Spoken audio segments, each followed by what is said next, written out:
Esse lindo ministério que Deus tem me confiado. E eu sinto Deus aqui nesse ambiente. E Deus vai falar conosco profundamente hoje aqui. Alguém trouxe a Bíblia? Então abra sua Bíblia comigo no primeiro livro do profeta Samuel.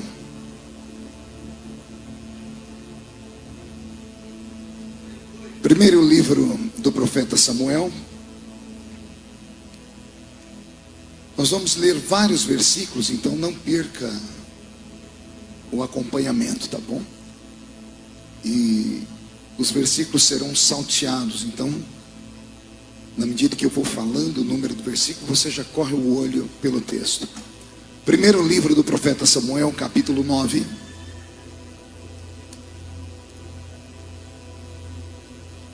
Deus está aqui.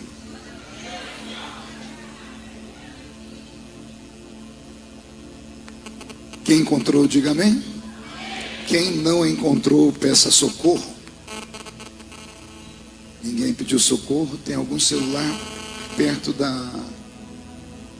do aparelho de som que está tocando e aí dá interferência. Se puder desligar o telefone, eu agradeço. Está escrito assim: havia um homem de Benjamim, cujo nome era Quis, filho de Abiel, filho de Zeror, filho de Becorate, filho de Afias, benjaminita, homem de Deus. Tinha ele um filho cujo nome, homem de bens, melhor dizendo. Tinha ele um filho cujo nome era Saul, moço e tão belo, e entre os filhos de Israel não havia outro mais belo do que ele. Desde os ombros para cima sobressaía todo o povo. Extraviaram-se, pois, as jumentas de Quis, o pai de Saul. E disse Quis a Saul, seu filho: toma agora contigo um dos moços, dispõe-te e vai procurar as jumentas. Versículo 7. Então Saul disse ao seu moço: eis, porém, se lá formos, que levaremos então àquele homem? Porque o pão de nossos alforjes se acabou, e presente não temos que levar ao homem de Deus. Que temos? O moço tornou a responder a Saul e disse: eis que tenho ainda em mãos um quarto de ciclo de prata, o qual darei ao homem de Deus para que nos mostre o caminho. Versículo 15. Ora, o Senhor, um dia antes de Saul chegar, o revelara a Samuel, dizendo: amanhã, a estas horas, te enviarei um homem da terra de Benjamim, o qual ungirás por príncipe sobre o seu povo, ou sobre o meu povo, o povo de Israel. E ele livrará o meu povo das mãos dos filisteus, porque atentei para o meu povo, pois o seu clamor chegou a mim. Versículo 20. Quanto às jumentas que há 3 dias se te perderam, não se preocupe o teu coração com elas, porque já se encontraram. E para quem está reservado tudo que é preciso ou precioso em Israel, não é para ti e para toda a casa de teu pai? Versículo 22. Samuel, tomando a Saul, ao seu moço, levou à sala do jantar e lhes deu lugar de honra entre os convidados, que eram cerca de 30 pessoas. E então disse Samuel ao cozinheiro: traz a porção que te dei, de que te disse, põe-ta à parte contigo. Capítulo 10. Tomou Samuel um vaso de azeite, derramou sobre a cabeça e o beijou e disse: não te ungiu porventura o Senhor por príncipe sobre a sua herança, o povo de Israel? Quando te apartares hoje de mim, acharás 2 homens junto ao sepulcro de Raquel, no território de Benjamim, em Zelsa, os quais te dirão: acharam-se as jumentas que foste procurar, e eis que teu pai já não pensa no caso delas e se aflige por causa de vós, dizendo: que farei eu por meu filho? Quando dali passares adiante, chegares ao carvalho de Tabor, ali te encontrarão 3 homens que vão subindo a Deus a Betel, um levando 3 cabritos, outros 3 bolos de pão e o outro um odre de vinho. Eles te saudarão e te darão 2 pães que receberás à sua mão. Então seguirás a Gibeá Elohim, onde está a guarnição dos filisteus, e há de ser que entrando na cidade encontrarás um grupo de profetas que descem do alto, precedidos de saltérios e tambores e flautas e harpas, e eles estarão profetizando. E o Espírito do Senhor se apossará de ti, e profetizarás com eles, e tu serás mudado em um outro homem. Feche o texto, coloque na cadeira, no banco, e pegue na mão da pessoa mais perfumada do seu lado. Ainda dá tempo. Aperte a mão dele ou dela com carinho até eles falarem aleluia. Pentecostal que não faz barulho está com defeito de fabricação, não é? Vamos orar. Pai, nós te exaltamos, nós te glorificamos, e nós entendemos que dentro de alguns minutos, e esta linda igreja ficará pequena para o tamanho da glória que o Senhor vai mandar do alto dos céus. Os que vieram tristes começarão a saltar de alegria. Os que vieram se arrastando não voltam para casa se arrastando hoje. Hoje voltarão voando nas asas de um novo tempo. E antes que eu comece a ministrar a sua palavra, cerque esta igreja com a sua glória. E num raio de 5 quilômetros, onde houver um demônio alojado, eu dou a esses demônios segundos para sumirem daqui. Porque se não sumirem, serão queimados pelo poder da sua glória que aqui será derramada. Rasgue os céus sobre a cidade de Guarulhos nesta noite. Manda anjos de fogo descerem aqui. Que estes anjos desçam trazendo brasas de fogo nas mãos. Comecem a esparramar estas brasas entre nós. E onde houver um crente cheio do Espírito Santo, pega ele nesta noite, Jesus, e mostra o caminho da verdadeira e poderosa adoração. Fala conosco, fica conosco. É o que eu te peço agora e sempre. E toda a igreja diz. Os que podem, tomem o seu assento aplaudindo a Jesus, porque Ele é bom.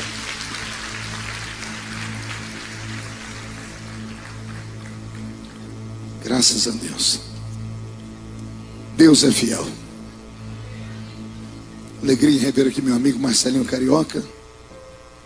Tinha que ser Marcelinho Paulista, né? Mora aqui. Querida igreja, noiva do Cordeiro, simpatizantes da nossa fé, amigos que vieram de perto, que vieram de longe, eu tenho hoje uma mensagem que pode mudar a sua vida para sempre. Vai depender mais de você do que de Deus. Se você me emprestar a sua mente, a sua alma, o seu espírito, eu acredito que Deus pode se revelar a você. Como eu disse, dependerá mais da gente do que do eterno. Porque a parte dele ele sabe fazer bem, né, Bispo Salmo? Nós é que às vezes nos perdemos no meio da bênção, né?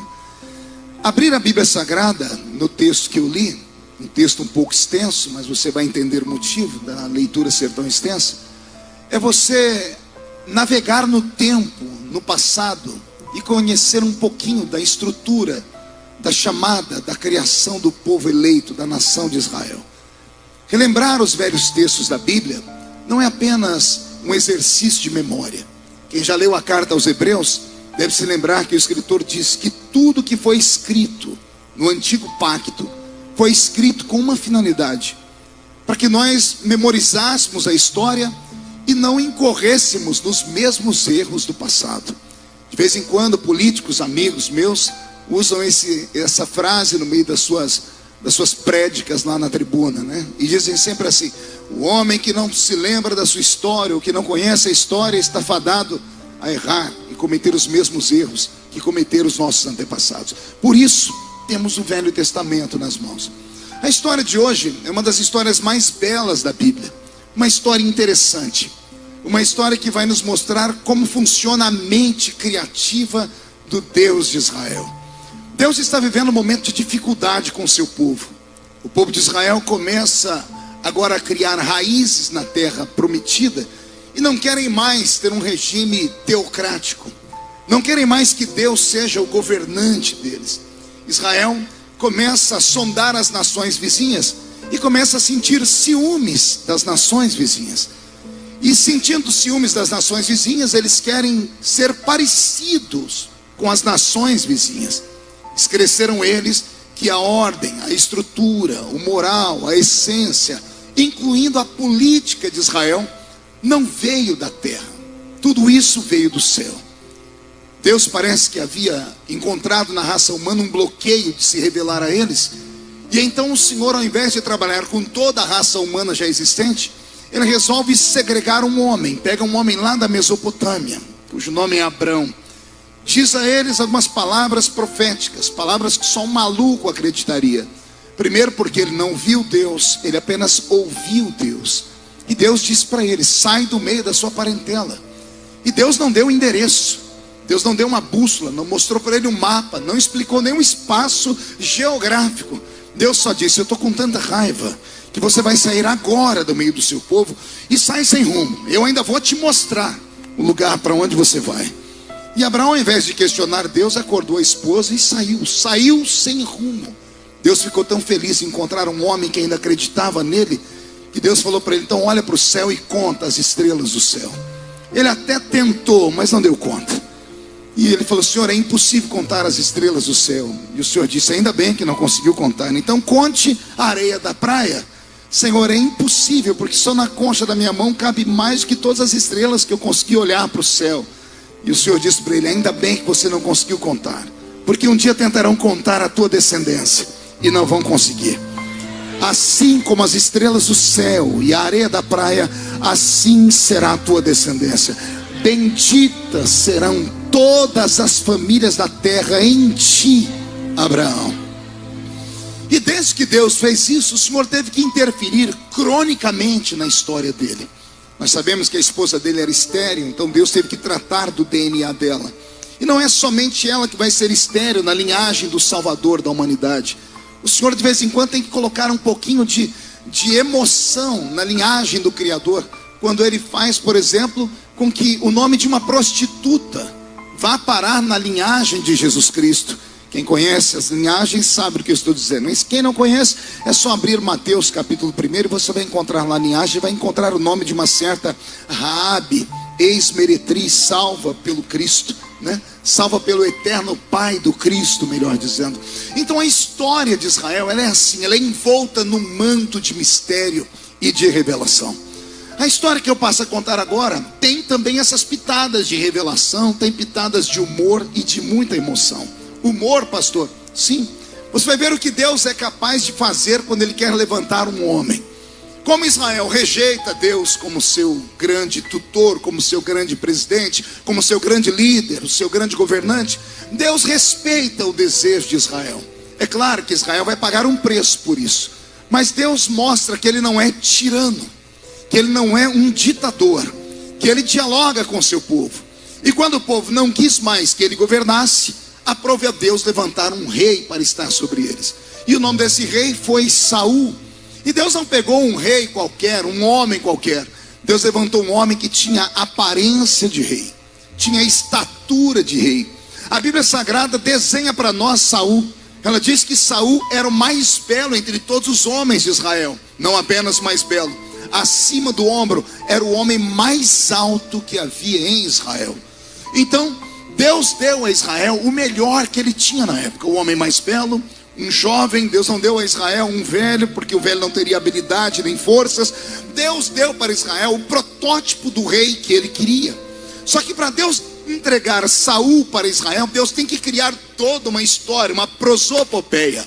Porque quando eu começo a ler a história de Saul, eu descubro que Saul tinha aparência de rei, tinha cara de rei, altura de rei, mas não tinha espírito de rei. Saul, pelo que eu entendo, era um menino. E se fosse lá no Nordeste, o pai chamaria ele de menino buchudo, menino de calças curtas. O menino, filho de fazendeiro, neto de fazendeiro, sendo rico, bonito. Pense no que é que ele fazia. Apenas azarar as meninas do seu tempo, apenas esbanjar a riqueza do seu pai, a fortuna do seu pai. Até que um belo dia o pai dele, que se chama Quis, acordou de manhã e durante o café da manhã veio o empregado e disse assim: olha, senhor, não aconteceu nada de novo aqui na fazenda. As vacas estão no pasto, as ovelhas estão no pasto, nós temos camelos, os empregados estão trabalhando, a colheita vai bem. A única coisa que está fora do normal, o senhor lembra das jumentas que o senhor tinha? Eu imagino o Quis falando assim: lembro. As jumentas sumiram. Eu imagino o Quis tendo uma crise de riso. Só quem é da roça sabe por que ele deve estar rindo. Eu fui criado na roça e meu avô era amansador de burro. E eu sei do que eu estou falando. E eu começo a rir só de lembrar da história. Porque o tal do jumento, o tal do burro, primeiro que ele não tem habilidade de velocidade para fugir de lugar nenhum. Segundo, que é um animal muito tranquilo e fica onde é criado. Terceiro, se o tal do burro empacar, só fogo para tirar ele do lugar. Quando a Bíblia diz que as jumentas do pai de Saul sumiram, já é algo para a gente começar a imaginar. Como é que uma jumenta some em uma fazenda? Se sumir o gado, eu até vou entender, alguém foi lá e roubou. Se sumir a ovelha também. Mas quem é que vai roubar jumenta? E não é que as jumentas do pai de Saul sumiu? E o pai de Saul, ao invés de pegar os capatazes, os empregados, olhou para a mesa e viu que o lugar onde o filho devia estar tomando café, o moleque não estava ali. Deve ter perguntado: cadê meu filho? E a mãe dizendo: está lá dormindo. Só acorda meio-dia todo dia. E o pai ficou enfurecido naquele dia. E foi lá e tirou o menino aos tapas da cama. E fez ele tomar café rápido e disse: hoje você não vai passear. Hoje você não vai brincar. Hoje você vai trabalhar. E eu vou te dar um trabalho que é o trabalho mais fácil que existe na fazenda. E qual é, meu pai? Você vai procurar as jumentas que sumiram. Não devem ter ido muito longe. Primeiro que não tem patas muito compridas ou pernas compridas, não correm, não são como cavalos árabes. Devem estar aqui por perto. Estão aqui mesmo, nas cercanias da nossa fazenda. Você vai procurar as jumentas. Eu imagino ele olhando com aquela cara de filho adolescente. Alguém aqui é pai de filho adolescente? Levante a mão para eu ver. Meus pêsames, quer dizer, meu sentimento. Eu já nem sei mais como é que eu cumprimento, porque eu tenho filho adolescente, só Jesus na causa. Você pede para fazer uma coisa, depois de dar 10 ou 15 desculpas, a criatura vai, mas vai com aquela má vontade, que só o sangue de Jesus para ter piedade da gente. E aleluia, porque não deve ter filho adolescente. Se tivesse, não falava, ia falar misericórdia, brincadeira. E Saul é o filho adolescente. Depois de negociar com o pai, o menino resolve ir. Mas ele já resolve ir, já fala assim para a moça, para a empregada lá: você pode fazer, tem pão? Porque eu quero encher meu alforje de pão, não sei que hora que eu vou voltar. Pense no animal que devia estar pertinho ali, 1 quilômetro, 100 metros, 200 metros. E o menino não quer ir porque não tem comida. Aí a empregada põe um pedaço de pão, ou um pão grande dentro de um alforje. Ele se ajeita, o pai só está olhando a criatura. O pai não acreditou que ele ia trazer a jumenta de volta. Ao ponto do pai dizer assim: olha, você não vai sozinha. Eu vou tirar um empregado meu do lugar para ir com você. E o empregado só foi com Saul porque o pai não acreditava nele. Acreditava que o menino ia pescar, ia passear, ia namorar e não ia cumprir o trabalho. O empregado foi como olheiro. Estava indo muito bem. Andaram por aqui, por ali, por acolá e nada de acharem jumenta. Até que eles chegaram num ambiente já distante da fazenda. E Saul, quando botou a mão no alforje para pegar mais um pedaço de pão, cadê o pão? Comeu tudo. Quando ele olhou a sacola e viu que não tinha pão, ele disse para o empregado dele: vamos embora para casa. Mas e as jumentas? Jumenta que se lasque, acabou o pão. Fome é que eu não vou passar. A Bíblia diz que o empregado olhou para o ambiente e disse assim: Saul, se não me falha a memória, o lugar onde nós estamos não é um lugar normal. Nós nos distanciamos da fazenda. E esse lugar aqui, quando criança, já passei por ele. Sabe quem mora aqui perto? O homem de Deus. Quem? O vidente? O vidente. O profeta Samuel mora aqui perto. Como seu pai é fazendeiro, é muito conhecido. Se a gente for até a casa do profeta, ele pode contar para nós onde é que estão as jumentas do seu pai. Bora lá. A Bíblia Sagrada diz que Saul disse: não, não vou. Mas não vai por quê? Porque eu sei que ninguém vai até o homem de Deus de mão vazia. E eu não tenho nenhum presente para dar para ele. Até o pão acabou. Vamos em casa, a gente pega um pedaço de pão, um presente e voltamos aqui. E o empregado disse: não, as coisas têm que ser urgentes. Você não tem nada, patrãozinho? Não tenho nada. Olha, eu sou seu empregado e eu tenho aqui 1/4 de ciclo de prata. Sobrou do pagamento do mês passado. Eu te empresto, depois o senhor me devolve? Claro que eu te devolvo. Saul pegou emprestado 1/4 de ciclo de prata, cabia aqui na palminha da mão dele. E ele viu a casa do profeta. E ele vai para a porta da casa do profeta. Está pronto para o encontro? Roberto, muda a música para mim. Ele chega na porta, olha o 1/4 de ciclo de prata. Eu imagino ele, como é garoto, criando o diálogo antes de bater a porta. Quando eu bater a porta, o homem de Deus vai sair. O que eu falo para ele? Ó, as jumentas do meu pai se perderam. Não que meu pai seja uma jumenta, é a jumenta que tem lá na fazenda que se perdeu. Eu imagino um menino criando um diálogo. Quando ele está imaginando que vai falar, a Bíblia diz que a porta da casa se abre. E o profeta olha para ele e diz assim: eu já te esperava aqui, Saul. O profeta sabia o nome dele e já estava esperando ele. Quando ele foi entrando, o profeta disse: ontem Deus falou comigo que você viria aqui. Por isso a minha casa está cheia. Está vendo aqui? Tenho 30 homens, 30 anciãos de Israel. Cada tribo me mandou aqui 2 ou 3, os melhores, os mais importantes. São eles que vêm pedindo a Deus uma mudança na constituição da nação. Então por isso eu chamei eles aqui. E olha, eu sei que você está com fome, não está? Como é que o senhor sabe que eu estou com fome? Eu sou profeta, meu filho. Está vendo o banquete? Ninguém tocou no banquete. Então você pode se sentar. A Bíblia diz que quando Saul foi se sentar e foi querer comer, o profeta diz: não, Saul, não é para comer a comida deles. A Bíblia diz que o profeta chamou o cozinheiro e disse: lembra a minha comida, a minha parte que é especial, porque a minha parte é profética, a minha parte é consagrada, a minha parte foi o próprio Deus que mandou. Sim, me lembro. Pegue a comida, reparta em 2 pratos. Por quê? Porque hoje não é só um ungido que vai comer. São 2 ungidos que vão comer essa comida. Quando o homem reparte o prato em 2 e coloca na mesa, Saul está pensando que é um dos anciãos que vai comer aquela porção, porque a porção é do profeta. E Samuel empurra um prato para Saul e diz: come, Saul. Ele era um menino buchudo, era um menino leviano, era filho de um homem rico, nunca pensou no futuro da vida, era namorador, era tudo. Mas como é judeu, desde criança é ensinado na lei do Senhor. E como é ensinado na lei do Senhor, Salomão um dia disse sobre isso: ensina o menino no caminho que deve andar, porque quando ele crescer nunca vai se desviar dele. Era cultura em Israel os pais contarem para os filhos as histórias do Deus de Israel. Aquele menino não tinha muita intimidade com Deus, mas conhecia a história do seu Deus. E sabia que havia algumas coisas em Israel que não havia explicação. Algumas coisas não vinham da horizontal, vinham direto da vertical. A nação dele não era uma nação normal, era uma nação que tinha uma constituição fidedigna, eterna, divina, santa, porque havia um propósito milenar no futuro a se realizar. Então ele começa a compreender agora que ele é só uma peça do quebra-cabeça da existência da nação eleita. E mesmo sendo uma pequena peça, ele sabe que será importante a sua trajetória. Ele come aquela comida, deve ter descido engasgado, deve ter ficado morrendo de vergonha. Os 30 anciãos estão olhando para ele, o profeta também, todos terminam de comer. O menino acaba de comer, agradece o profeta diz: não, eu esqueci de falar aqui para você que quando eu abri a porta, Deus já tinha me falado das jumentas do seu pai. O senhor sabia das jumentas? Sabia tudo, as jumentas já foram encontradas. Fique tranquilo. Então não precisa se apressar para ir embora.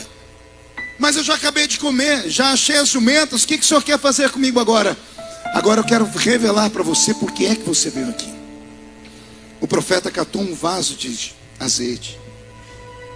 Deve ter subido em cima de um balcão ou pedido para o menino ajoelhar. E derramou o azeite inteiro na cabeça de Saul. Quando todo o azeite desceu sobre a cabeça de Saul, o profeta bradou dizendo: eis a resposta de Deus para Israel. Querem um rei? Eu vos dou um rei. Um rei alto, um rei bonito, um rei que eu irei moldar para que supra as necessidades do meu povo. Saul, você agora é rei. O profeta abre a porta, o menino vai saindo, ainda está tentando imaginar o que aconteceu. Foi tudo muito rápido. Ele acordou de manhã como filhinho de papai. Ele saiu procurando jumento e não deu conta de achar. Aí ele bate a casa de um homem que já sabia o nome dele, sabia toda a história dele, e fala que esse menino agora vai voltar para casa como rei. Quando ele vai saindo, o profeta vê que ele está meio tonto. O profeta diz: Senhor, me ajuda, senão ele vai ter um infarto no miocárdio, ou vai se perder no meio do caminho, vai achar que isso é um sonho. Então o profeta segurou ele e disse: olhe para mim, Saul, quando você se apartar hoje de mim, você vai passar pelo sepulcro de Zelza, e lá vão sair 2 homens ao seu encontro. Esses 2 homens vão vir a você e vão começar a dizer: o seu pai está preocupado com as coisas das jumentas, com a causa das jumentas. Ignore os 2, Saul, porque a intenção deles é desestabilizar você emocionalmente. Você vai continuar andando, porque no meio do caminho você vai encontrar alguns homens Esses sim estarão subindo a Deus, e eles levarão oferendas a Deus. Quando você ver eles oferecendo, entenda que é Deus te mostrando o caminho. Quando você se apartar desses homens, você vai encontrar outros que estão descendo. Os que estão subindo estão levando sacrifícios, mas os que estão descendo, na frente deles vem músicos tocando instrumentos e cantando. Eles vão descer profetizando. Você vai se misturar com eles, e há de ser que o Espírito que está neles vai tomar conta de ti. E vai acontecer algo na sua vida, Saul. O Espírito do Senhor se apossará de ti e te transformará em um outro homem.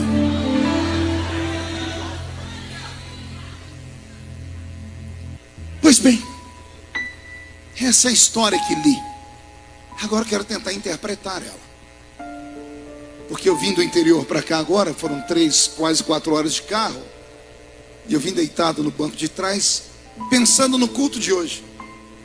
E o Senhor em certo momento falou comigo: filho, olha a memória que eu te trago. E me trouxe essa história. E eu falei: o que o Senhor quer com essa história? O Senhor disse: é hoje. É hoje o que, pai? É hoje que eu vou mandar um monte de Saul para aquela igreja lá. Eu falei: mas como assim? Eu vou mandar um monte de menino buchudo para a igreja hoje. Vou mandar um monte de menina que só pensa em selfie, biquinhos, boquinhas, jogar cabelo para a esquerda, para a direita. Vou levar um monte de gente que está indo lá só para ver, curiosamente, o polêmico deputado. Eu usei isso em forma de jumenta perdida. Ou seja, muitos que vão lá porque perderam alguma coisa na vida. Um perdeu o casamento, emprego, trabalho, sonho, saúde. E quando eles entrarem lá, você vai dizer assim para eles: o caso que você perdeu já foi resolvido. É sério. Você vai ter uma surpresa quando chegar em casa depois desse culto. Você vai disparar no Facebook e no WhatsApp: aconteceu, eu fui para a igreja. Antes do profeta pregar ou orar, ele disse que já tinha sido resolvido. Deus vai te surpreender com mensagens da família. A porta de emprego já vai estar aberta. Deus vai abrir algo que você jamais sonhou. Você não vai nem dormir essa noite de tão espantado que você vai ficar. Mas o maior milagre não é esse. Não é o casamento que já vai estar melhorando. Não é o filho que vai sair das drogas essa noite e falar: mãe, ora por mim porque eu quero voltar para a igreja. Não é a porta de emprego. Não, essas coisas foram só as jumentas que Deus fez você perder para vir aqui. Você veio só como motorista do amigo? Não, você falou que ia embora, não aguentou, ficou. Não. Pastor, é que eu tinha que ir porque eu esqueci alguma coisa lá. Não, é que tinha acabado o pão no seu alforje. Mas olha o que Deus manda te fazer, ou te dizer: já tem um pão preparado para você aqui. Só que Bispo Saulo, não é um pão comum. Essa é a parte mais forte do que Deus me disse quando eu estava deitado no banco de trás do meu carro. Filho, a porção que eu te dei, a porção que é sua, do profeta, a revelação, a unção e a graça, hoje não será só sua. E eu disse: por que não? O Senhor disse: hoje você vai repartir com todos. Porque não sou apenas eu que sou ungido aqui nessa noite. Você mal sabe do que o futuro te reserva. Se você soubesse perto de quem você está sentado agora, você pegaria o número do WhatsApp, o Facebook, daria um abraço, tiraria uma foto junto. Porque daqui a uns dias você vai ouvir falar muito dessa criatura aí. Como assim, pastor? É alguém que entrou aqui por causa do casamento, Marcelinho, mas vai sair daqui como rei. Ah, isso aqui é só para quem é espiritual e eu vou repartir. Entrou aqui vendendo almoço para comprar janta, mas vai voltar ungido como rei. Entrou aqui porque o casamento não deu certo, vai voltar para casa como mestre de ensinamento em como preservar casamento. Saiu de casa desempregado, amanhã ao acordar vem a ideia, a imaginação, a porta aberta. E Deus te tirou do emprego porque quer que você seja patrão e não empregado. Será que você consegue entender isso? O Senhor te trouxe hoje aqui para derramar uma unção tão pesada, eu vou repetir, tão pesada, pesada sobre a sua vida, que você tem duas escolhas: ou vai embora agora e sai debaixo dessa unção porque ela é pesada, ou deixa ela cair sobre a sua vida e você mal vai conseguir voltar para casa andando. Porque eu não sei o que foi que te trouxe aqui, mas o Senhor me mandou te dizer que Ele botou um anzol no seu queixo, te fisgou, te trouxe para este culto, porque quando você atravessar a porta e ir para casa, não tem demônio em Guarulhos, não tem anjo em Guarulhos, não tem homem em Guarulhos capaz de tomar aquilo que Deus reservou para você, para sua família, para sua história, para sua casa. Há uma mudança acontecendo na sua história. Eu estou com meu corpo todo arrepiado.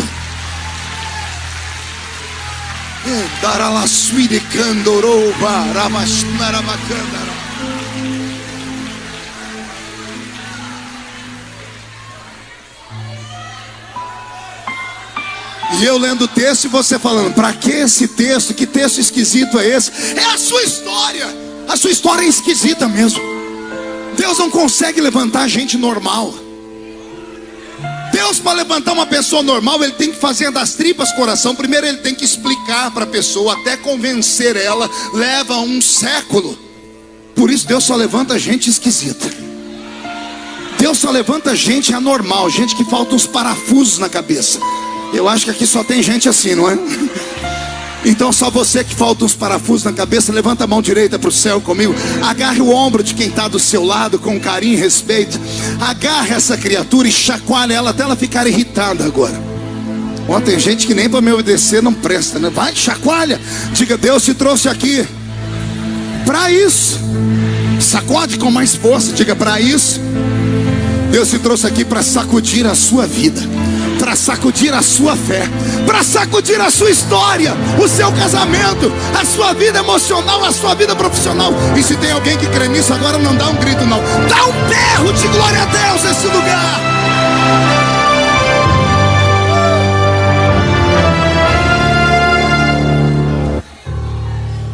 Alguns estão meio tontinhos ainda, porque não estão conseguindo entender o que está acontecendo.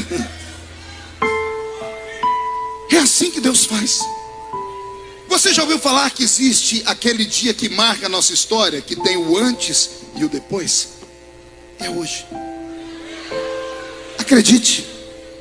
Não vá por sentimentos, vá por fé. Pastor, mas eu não estou sentindo nenhum arrepio na coluna, não senti o vento das asas do arcanjo Miguel ainda, não tem fogo nos meus pés. Quem disse que Deus precisa de sentimentos?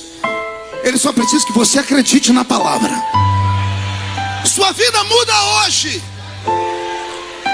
e muda para sempre. Deus às vezes faz isso, Bispo Saulo. Tira-nos da zona de conforto, porque tem coisas que nós nem entendemos ainda, mas que já está na mente dele. Existem homens que se entregam para uma chamada, outros são escolhidos para uma chamada.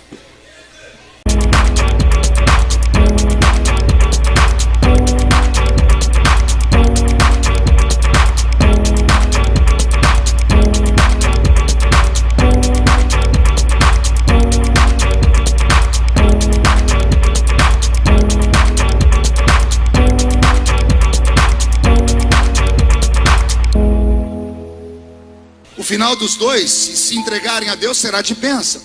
Só que quando o homem se entrega é melhor, porque ele já tem mais ou menos na mente previsto o que ele vai passar. Dura é quando você chega aqui do nada, cai de paraquedas no culto. A senhorita pensando em ser modelo, o senhor pensando em ser engenheiro, ou ser alguém que vai trabalhar na NASA, quer ser piloto de Fórmula 1. Aí vem Deus no culto e diz assim: eu te chamei para outra coisa. Eu te chamei para você marcar um tempo, marcar uma história. Eu te chamei para você ser o paradigma de uma geração. Eu te chamei hoje para que a sua vida seja transformada numa espécie de modelo que vai agregar milhões, não milhares, milhões de pessoas que vão olhar para você e vão querer se vestir igual a você, falar igual a você, pensar igual a você, caminhar como você, ser o eco da sua voz a enquanto você aqui viver, porque depois que você dormir no Senhor, essa geração dará continuidade, a sua história virará livros, a sua história terá páginas importantes no Wikipedia. As pessoas um dia vão digitar o seu nome no Google para saber como foi que viveu numa geração alguém que foi usado tão extraordinariamente por Deus. Essa linguagem aqui não é para homens normais, nem para mulheres normais. Essa linguagem é para quem sonha em ver o reino de Deus ser implantado aqui nessa terra. Você consegue acreditar nessas coisas? Então recebe esta palavra e deixa ela criar raiz em você. Que bom que Deus mandou pessoas aqui hoje, que Ele fez isso de outras formas. Por exemplo, eu tenho aqui o Marcelinho Carioca. Quem aqui nunca ficou babando na frente da televisão vendo um rapaz que tem um pé tão pequeno chutar tão perfeito? Se eu desse o microfone para o Marcelinho agora e ele contar a história dele aqui, você ia ver que ele é um desses que acabou perdendo uma jumenta na vida, foi procurar uma coisa, achou outra, e alguém viu o talento e de repente virou ícone no mundo inteiro. Eu fui cortador de cana, ponhei laranja, algodão e café, moro na mesma cidade que eu nasci. Quem me via lá na igrejinha pequena, ouvindo os profetas, aqueles profetas que eu sempre costumo desenhá-los, né? Só tinham 2 dentes na boca, o zagueiro e o atacante. A maioria era analfa de pai e beta de mãe. Quando vinham profetizar, dizia assim, ó, eu vejo esse menino aí, ó, num pássaro de aço, linguagem profética, né? E eu ficava imaginando, meu Deus, quem que é pássaro de aço? Moleque da roça, não sabia ler nem escrever. E alguém dizia, não, você vai falar em muitos países do mundo. Países, eu nunca tinha ido nem em Sales de Oliveira, que é uma cidade que é 6 quilômetros da minha. Quando eu orava, criança na igreja, dizendo, me leva para o mundo. Eu não sabia que o mundo era tão grande, porque Deus havia despertado em mim uma vocação e uma chamada. Muitos deixaram de acreditar, muitos debocharam, muitos bateram a porta na minha cara. Ah, se eu fosse contar para você como eu comecei, com as minhas fitinhas cassetes que eu reproduzia no aparelho em casa, que tinha 2 decks, e ficava o dia inteiro para reproduzir lá 20 fitinhas para viajar num final de semana, porque eu tinha pedido as contas do meu emprego, acreditando nessa unção doida.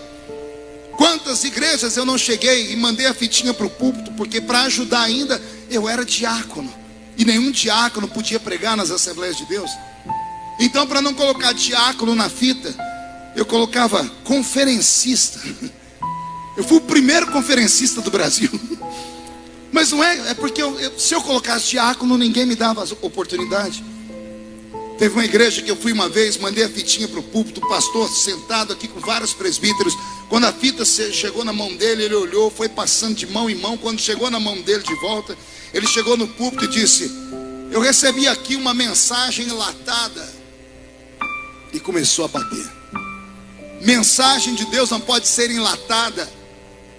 Mensagem tem que ser fresquinha, descida do céu na hora em cima do púlpito. Sabe o que eu faço com isso aqui? Abri um lixinho do lado do púlpito e jogou lá dentro. E disse, sabe meu conselho para vocês, igreja? A esses vagabundos que se auto-intitulam itinerantes ou missionários, nem cumprimente com a paz do Senhor. Que vergonha eu passei aquele dia. Sentado no meio do povo, eu murchei. Na última oração eu fui saindo sem ninguém me ver. Peguei a minha Brasília para ajudar. Eu tinha uma Brasília que só Jesus na causa. Você ri porque não era sua. Pense no carro que o anticristo vai usar na grande tribulação para conduzir os desviados que ficaram na terra. Era aquela praga.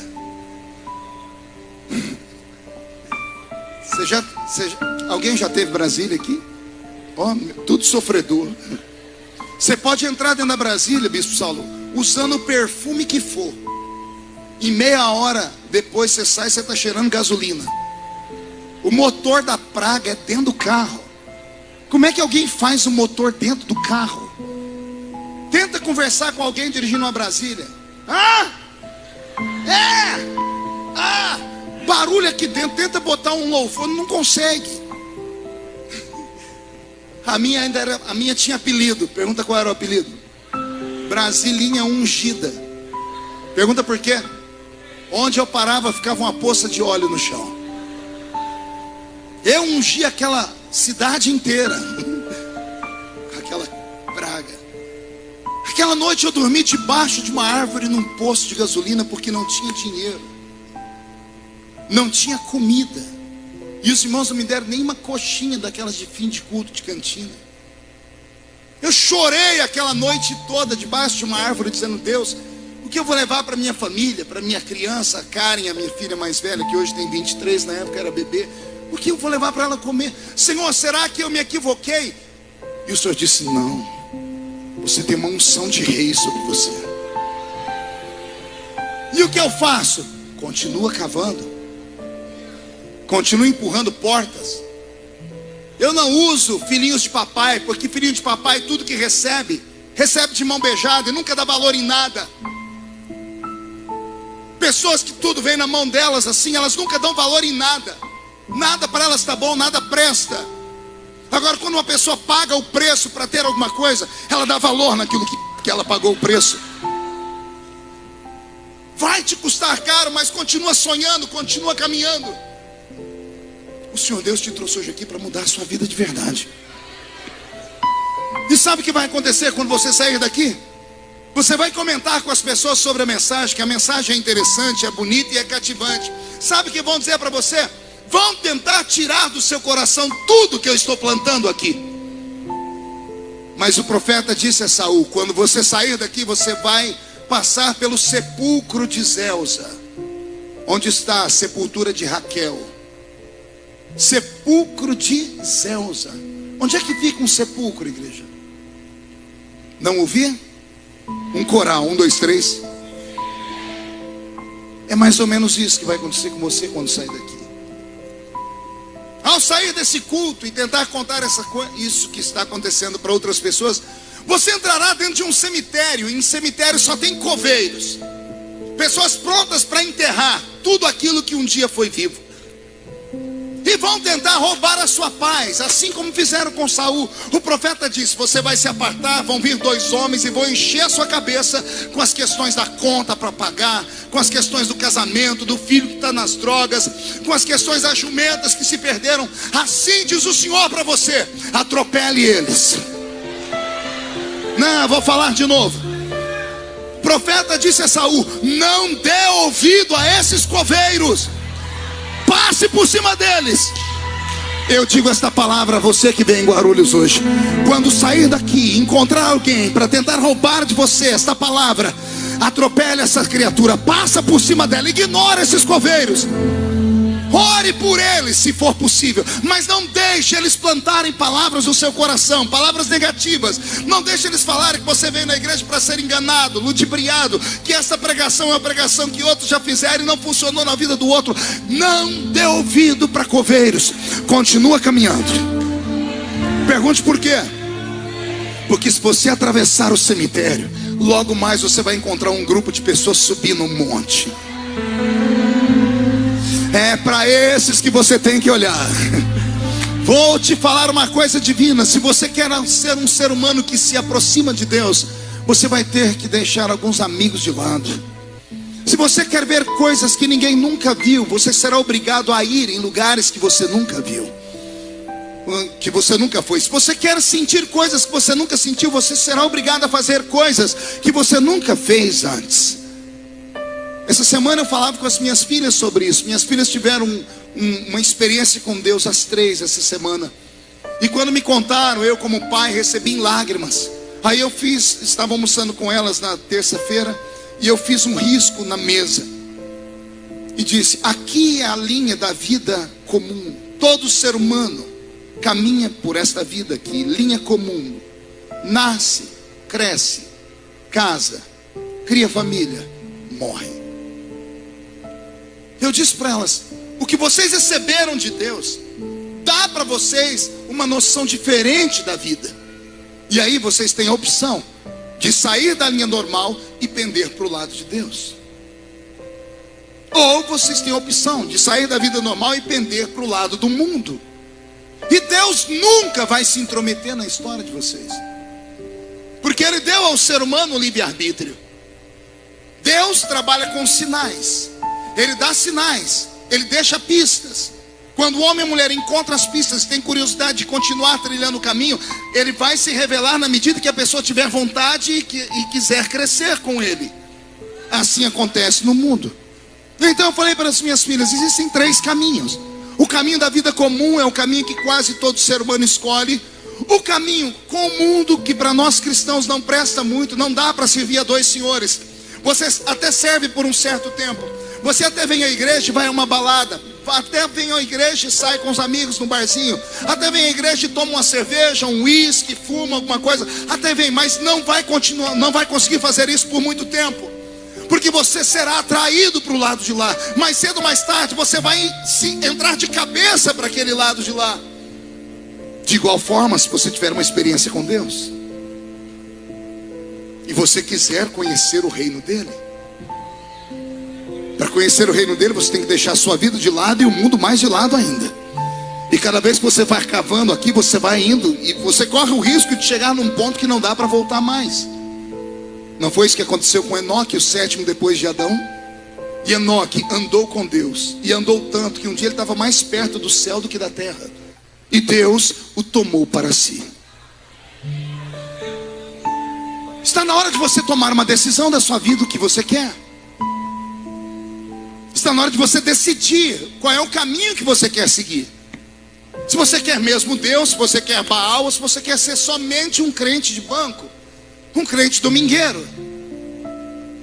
Deus respeitará qual for a sua escolha. Eu costumo dizer que Deus tem o plano A e o plano B. O plano A é o dele, o plano B é o seu. No plano A, a garantia é de 100% que dará certo. Só que o preço é alto. É confiança. É você pendurado em um despenhadeiro, num penhasco, a corda arrebentou, você caiu na escuridão, você olha para baixo, não vê nada e diz: Deus, me socorre. Ele grita: corte a corda. Mas você não está vendo nada aqui embaixo. E aí você: mas Senhor, me socorre. Ele diz: corte a corda. Me mostra o chão. Não, eu quero que você corte a corda. Confia ou não confia? É tudo ou nada. É papo reto. Não é assim que a moçada fala? Papo reto. Então, a escolha é só sua. Só que se entrar comigo, o plano A dá certo, o plano B é o seu. Deus não vai te impedir de criar o seu próprio plano, porque Ele não é ditador, que eu me disse. Ele dá sinais, Ele joga a sua palavra, Ele deixa pistas. É você quem determina. Saul recebeu de Deus a unção. O Senhor diz para ele: não dê ouvido a cemitérios, a homens de cemitérios. Passe perto do povo que está subindo o monte e veja o que eles estão fazendo. Isso é um sinal para você, Saul. Qual o sinal, Senhor? Passe a consagrar tudo que você tem para mim. Passe a me dar ofertas. Passe a me dar sacrifícios. Porque quanto mais você faz isso, mais perto de mim você chega. E depois que você fizer isso, você vai atravessar e vai conhecer pessoas que já estão descendo da montanha. Pode ver que eles não estão descendo chorando, eles estão descendo cantando. Podem até ter subido chorando, mas quando desce, desce cantando. Quem leva o sacrifício chorando, mas depois que entrega o sacrifício, ele desce cantando. Não só cantando, ele desce profetizando. E aí, o que eu faço, Saul? Ou Samuel, quando você vê os meninos profetizarem, pula no meio deles. Porque o que está neles vai pegar você. Anote essa frase: a unção que você respeita é a unção que você atrai. Vou falar de novo. A unção que você respeita é a unção que você atrai sobre a sua vida. Então, com este texto, eu posso voltar àquela velha frasezinha que um dia foi pintada na traseira de caminhões: me diga com quem tu andas, eu direi quem tu és. O que Deus fez com Saul não foi uma metamorfose. O que Deus fez com Saul não foi uma maquiagem. O Senhor disse: depois que você começar a profetizar, eu te mudarei, eu te transformarei em um outro homem. Porque Saul precisava disso. Porque ninguém respeitaria a unção que estava sobre a vida dele.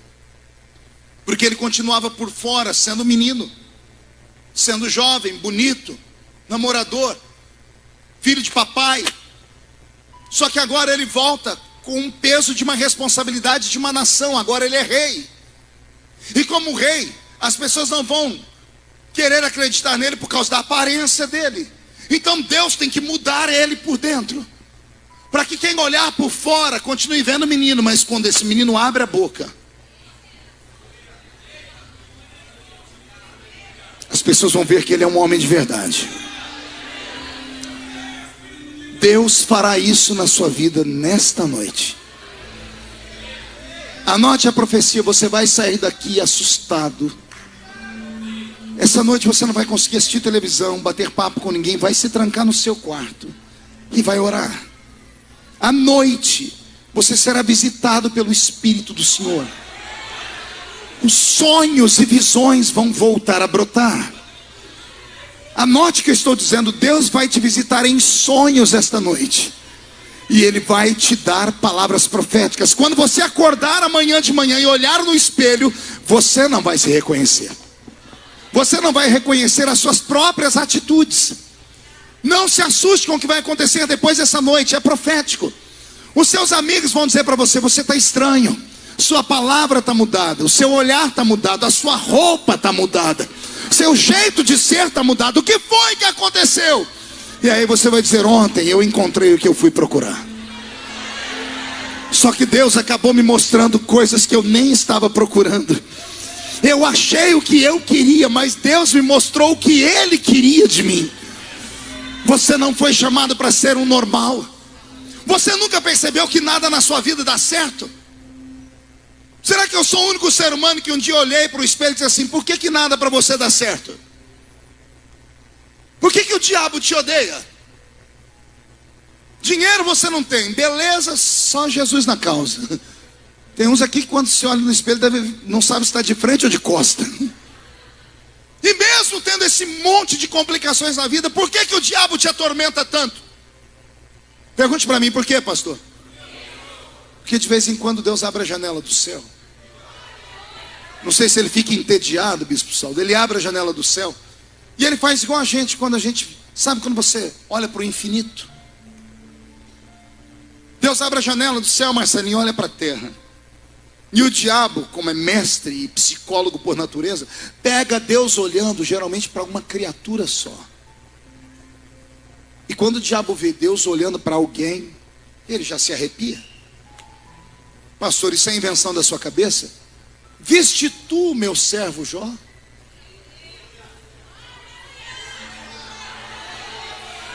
Deus na janela do céu olhando para a terra para um único homem. O diabo viu e na hora disse assim, se está olhando é porque tem alguma coisa. Tentou destruir a vida dele inteira. Mal sabia que Deus tinha um propósito na vida dele. Quando chegar no céu, quantos crentes vão querer dar um abraço em Jó e dizer, foi a sua luta que me ajudou a dizer, eu sei que o meu Redentor vive. Você está compreendendo? Pastor, o que o senhor quer dizer? Eu quero dizer que o diabo te viu. Ele viu você. Ele viu Deus olhando para você. Ele pegou Deus olhando para você quando você ainda era pequeno e informe. Quando você não era nenhuma criatura ainda definida. Ele viu Deus olhando para o ventre da sua mãe. E ele viu Deus te separando no meio de milhões. Milhões foram plantados. Só você fecundou o útero. E olha você aqui sentado agora. Sofre por quê? Porque o diabo sabe que a hora que você entender, ele perde o controle da sua vida. O diabo sabe que a hora que você resolver aceitar o plano A, não tem mais nada que te impeça. O diabo sabe que a hora que você voltar a acreditar que Deus ainda revela o segredo aos profetas, e os profetas falam, e o povo, quando ouve os profetas, são prósperos. Quando você entender isso, a sua briga interior, a sua crise existencial vai deixar de existir, porque você vai ter uma das respostas sobre as grandes crises existenciais. O que é que estou fazendo aqui? Por que nasci? Por que estou aqui? Você não é uma obra mal feita de um aborto que não deu certo. Você não nasceu porque o método contraceptivo do seu pai e da sua mãe falharam. Não, pastor, meu caso foi pior, minha mãe foi estuprada. Então eu digo, você não nasceu de um estupro. Você pode não ter sido desejado por homens, mas você foi desejado por Deus. Deus queria você aqui. Deus queria, era o tempo de você nascer. E a maneira que Deus achou foi aquela: a ficada da passagem do carnaval, a violência que a sua mãe sofreu. Não sei o que foi, a tabelinha não funcionou na época. Deus usou esse método para você estar aqui. Agora o que você não pode é ficar a vida inteira chorando as pitangas, com pena de si mesmo, olhando para o espelho de noite com o lencinho na mão até sentir pena e chorar de si mesmo. O que você não pode é ficar pensando em métodos de se matar, porque acha que o mundo gira em torno do seu próprio umbigo. Não, não é assim que funciona. Tem pessoas que sofrem muito mais do que você e acordam para a vida e lutam pelos seus sonhos. Agora você tem algo que eles não têm. Você tem o Cristo, você tem o sangue, você tem o Espírito Santo, e você tem um profeta que veio aqui para dizer: eu te escolhi, diz o Senhor. E se Deus te escolheu, que o diabo se lasque nos quintos dos infernos. Se Deus te escolheu, que as pessoas que falam de você fiquem, manda, como é que as pessoas falam? Dá beijinho no ombro, é isso? Manda um beijinho no ombro para os faladores. Quem viver verá. Quem viver verá, para ver onde Deus vai te colocar. Já não vejo mais homens e mulheres, bispo Saulo. Eu vejo brasas de fogo tiradas do altar. Homens e mulheres que, se crerem em pelo menos 10% do que eu estou falando, ah, meu Deus do céu, quando colocarem o pé na rua, não tem Zé Pilintra, Zé Pilantra, Chucaveira, Tranca-Rua, Preto Velho, vai haver um reboliço. Deus vai mandar um redemoinho. O redemoinho vai girar, vai botar a sua vida de cabeça para baixo. Deus vai tirar pessoas para colocar você. Deus vai fazer leis serem criadas só para te proteger. Tem coisas que nunca foram inventadas, Deus vai inventar só para cumprir o que eu estou falando aqui. Aquilo que não existe, Ele vai trazer à existência, porque Ele tem uma chamada na sua história.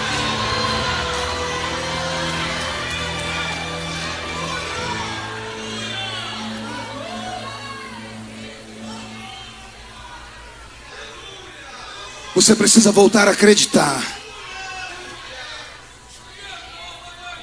Você precisa voltar a acreditar que você é um ser humano que pisa em dois mundos.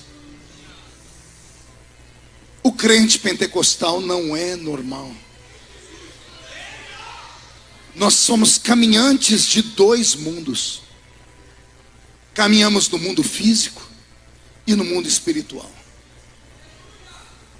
Somos a única raça desse mundo que não podemos medir tudo pela régua da matéria, e também nem tudo pela régua do espírito.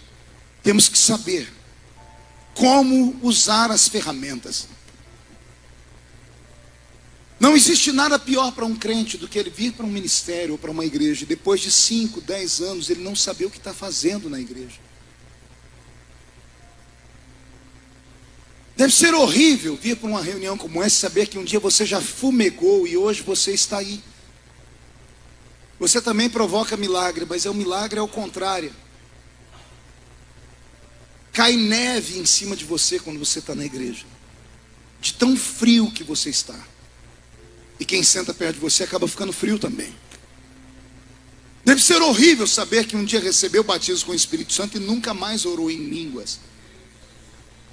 E recebeu visões e sonhos e nunca mais viu essas visões acontecerem, porque deixou de acreditar nelas. O Senhor te trouxe hoje aqui porque você é a resposta da oração de uma geração. Uma geração que carece ser guiada por você. Uma geração que precisa das experiências que você tem. Ou as experiências que Deus vai te dar. O Senhor te trouxe hoje aqui porque Ele quer que você volte para casa como líder. Como líder da sua família. Para resgatar tudo que foi perdido dentro da sua casa. A unção que Deus está te dando é uma unção para assombrar. Agora, é claro que isso aqui só pode ser discernido por quem é espiritual. Eu quero encerrar, Bispo Saulo, contando uma experiência que eu tive há 2 semanas. Eu venho orando pela minha casa há muitos anos. A vida da itinerância não é fácil. O itinerante é um presente de Deus para a igreja. Só que esse presente dado por Deus à igreja, ele acaba criando um vazio dentro da sua própria casa. Eu tenho 3 filhas, uma de 23, uma de 17 e uma de 16. Eu não fui em mais do que 4 aniversários das minhas filhas. Então veja o tamanho do vazio que você deixa. A minha esposa tem um apelido, é viúva de marido vivo. E só eu sei os traumas e o peso do que nós carregamos nesses 26 anos de casado. Esse ano eu completo 26 anos de casado. E eu prego desde os 13 anos de idade. Quando ela casou comigo, ela sabia o que eu seria. E mesmo assim aceitou. Então, enquanto eu passei a vida cuidando da igreja de Cristo, são milhares de testemunhos, milhões ao redor do mundo. Não é só no Brasil, ao redor do mundo. Eu tenho 30 milhões de DVDs esparramados em inglês, espanhol e português. Em todos os continentes da terra. Só Deus sabe o que Ele fez com um homem como eu. Eu tenho mensagens na internet com 20 milhões de acessos. Você tem noção do que é isso? Só que tudo isso tem um preço. O preço é a solidão. E a solidão não é um sentimento, é um demônio. Solidão aqui, solidão na família. Então eu passei uma fase com as minhas filhas muito difícil. A minha filha mais velha estuda aqui em São Paulo. Fazia FAAP, trancou a faculdade na FAAP e agora está aqui no Mackenzie. As outras 2 são mais novinhas, tem uma diferença de 5, 6 anos para a mais velha. Porque esse interlúdio eu perdi um filho, um menino, o Senhor Jesus levou para o céu. Então, nada muito fácil. E eu tenho olhado as minhas filhas. E como eu conheço o mundo e moro no interior, não tem nada mais difícil que você educar uma criança no caminho certo. Porque eu sou assembleiano e venho de uma Assembleia de Deus onde raspar a perna era pecado, onde usar short era pecado. E aí eu saio de lá e vou pregar no mundo. Aí eu começo a pregar no mundo e começo a ver como funciona o mundo evangélico de igrejas plantadas há 200 anos antes de nós. E aí vem quando você começa a descobrir que a salvação não é pela aparência. Mas como é que você faz mudar a cabeça de um povo do meio do mato? Tudo sempre foi difícil. Então, na liberdade de deixar as filhas usarem a roupa que quer, colocar brinco. Minha filha um dia desse pediu para fazer tatuagem. E aí você fica entre 2 mundos. O de antigamente, ser duro demais e perder o seu filho, ou ser liberal demais e perder o seu filho. E eu comecei a ter crises, porque minhas filhas vão à igreja, são boas filhas, mas estavam envolvidas com amigos, e vão para as festinhas, e eu comecei a perceber que as minhas filhas não estavam onde deveriam estar.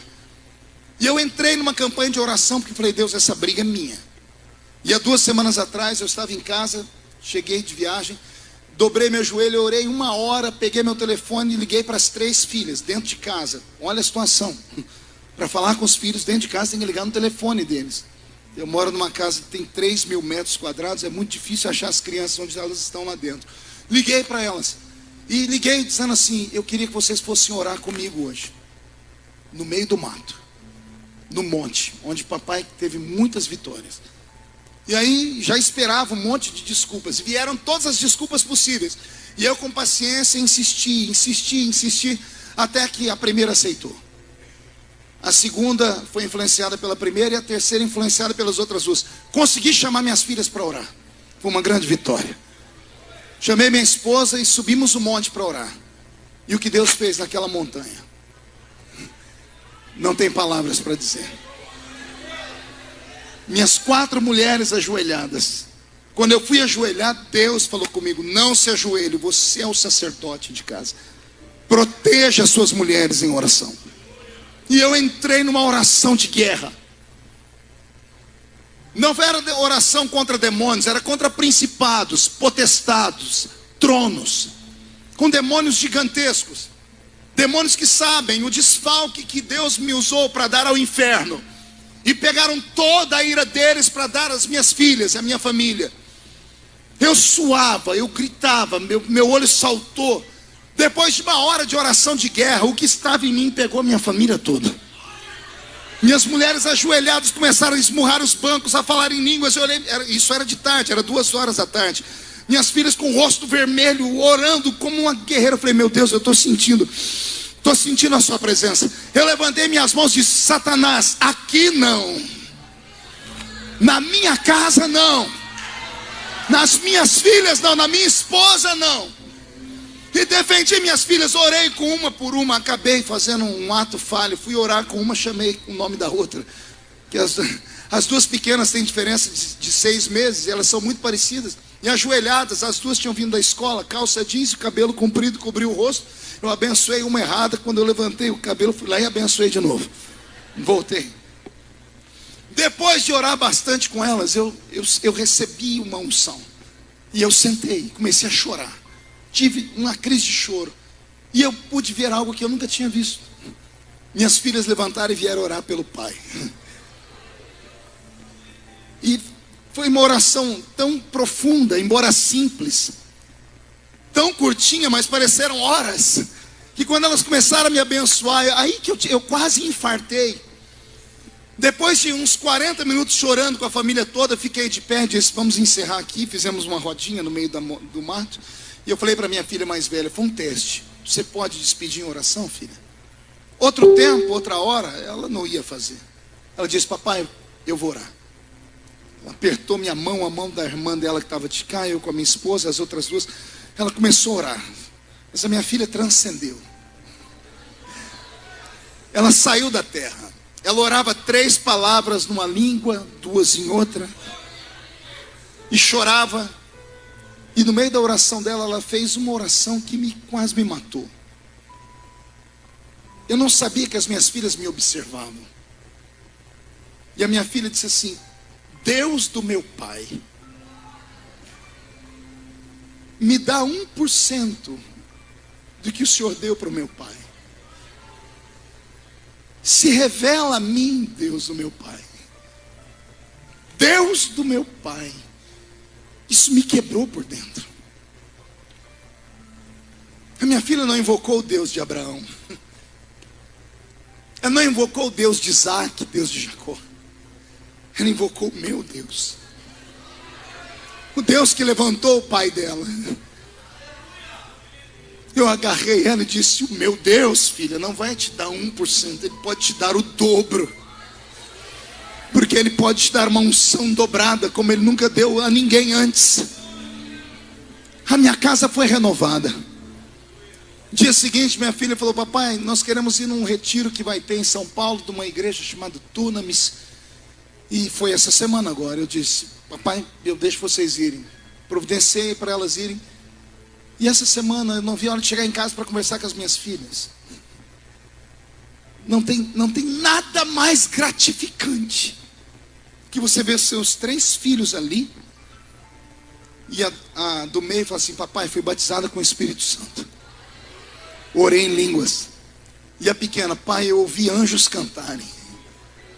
E a mais velha fala: papai, Deus me deu uma visão. E eu vi uma bandeira com as cores assim, assim, assim. Nós terminamos a oração, eu e minhas irmãs pegamos o Google e fomos procurar e achamos a cor da bandeira de um país. Contei para elas. No dia seguinte, na primeira oração do dia, veio uma profeta e falou sobre aquele país, que eu vou para lá. Minhas filhas com os olhos brilhando, minhas filhas com fome de Deus. Eu só agradeci.